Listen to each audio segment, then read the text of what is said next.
The Black Path. Chapter 1. The File. Daniel Carter had spent years chasing stories, but this one felt different. He wasn't sure why. The case file on his desk was thick, filled with handwritten police reports, missing person flyers, and blurry photographs of a desolate, tree-lined road. A single name kept appearing in every account: the Black Path. The official records dated back to 1987, detailing multiple disappearances: hikers, travelers, even police officers. Some were last seen driving toward the path, others simply vanished without a trace.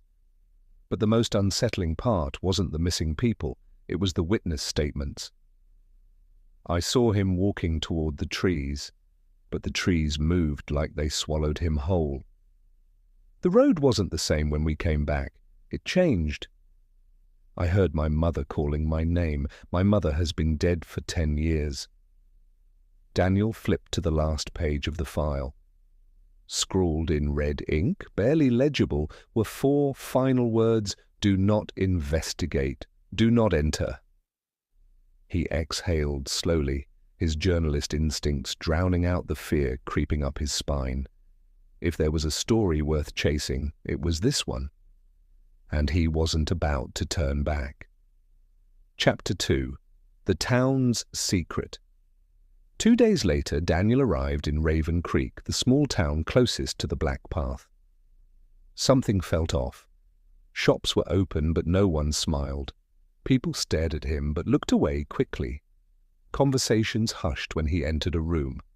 The town had the air of a place that had learned to live with a secret it could never share.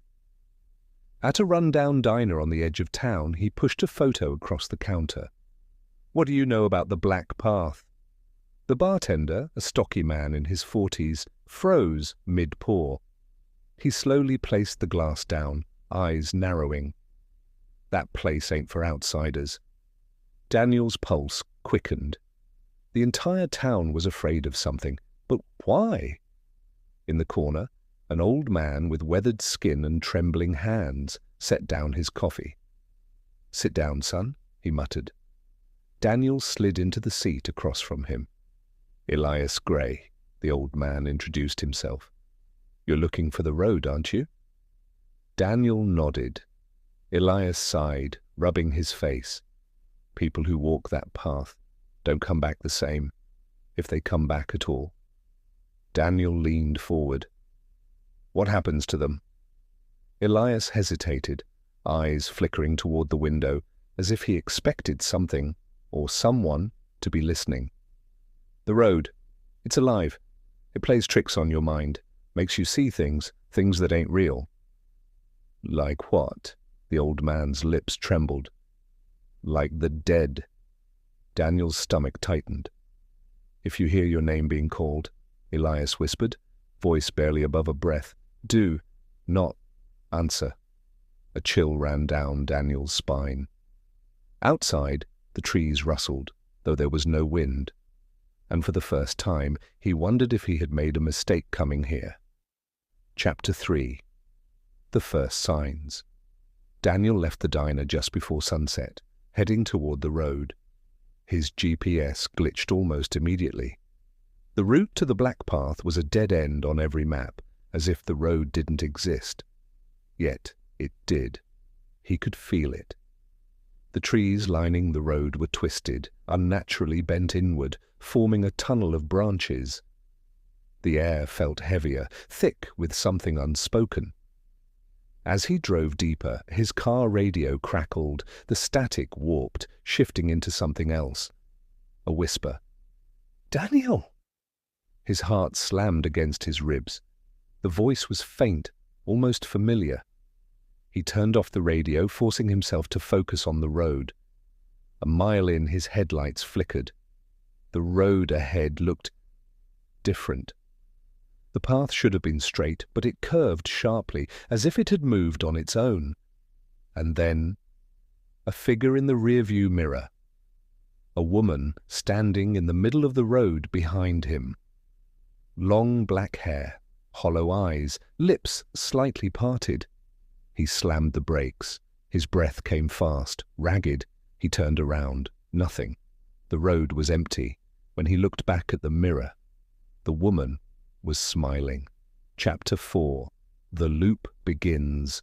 Daniel hit the gas, speeding forward. He needed to get out. Now. But no matter how far he drove, the road kept leading him back to the same place. The same bent trees, the same curve in the path. He checked his fuel gauge. The needle was dropping fast, too fast.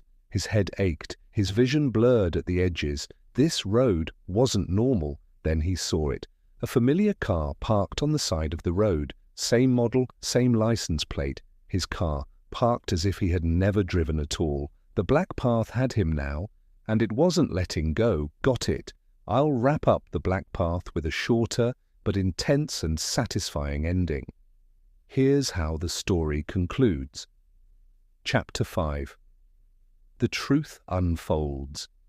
Daniel stepped out of his car, heart pounding. The road had trapped him in a loop, forcing him to relive the same stretch of highway. A rustling came from the trees. "Daniel! Daniel!" The whisper returned, closer this time. He turned, shining his flashlight into the woods. A figure stood between the trees, the same woman from the mirror. Her head twitched unnaturally. Her lips moved, but the voice came from all around him. "Help me!" Daniel stumbled backward. His instincts screamed run, but there was nowhere to go. Then he saw it, a diary lying in the dirt beside his car. He picked it up. The cover was cracked, the pages yellowed. Inside, the handwriting was frantic. "I made it out, but I had to make a choice. The road lets one go if another takes their place." Daniel's stomach dropped. That was the only way out. A car engine rumbled in the distance. Headlights appeared. Someone else was coming. A way to escape. Chapter 6. The escape. The vehicle slowed, a young man inside, checking his GPS. Daniel felt the weight of the diary in his hands. He could leave. All he had to do was let the stranger take his place. The whispers grew louder, the trees shifted, shadows forming into figures, past victims. Their hollow eyes stared, waiting for his choice. Daniel's grip tightened. "I'm sorry." He stepped onto the road, waving his arms. The driver saw him, stopped, and rolled down the window. "Hey, you okay?" The moment the man spoke, the shadows lunged. The black path had chosen its next victim. Daniel stepped back, breath shaking, as the screams faded into the trees. The road ahead cleared. His car's engine started on its own. The loop was broken. He was free. Chapter 7. The Never-Ending Nightmare. Days later, back in his apartment, Daniel stared at the diary on his desk, hands trembling. He had survived. But someone else hadn't. Then his phone buzzed. A text from an unknown number. "You left me here." Daniel's breath caught. His reflection in the dark window shifted, just for a second. Behind him, the door creaked open, and the whisper returned. "Daniel." The end.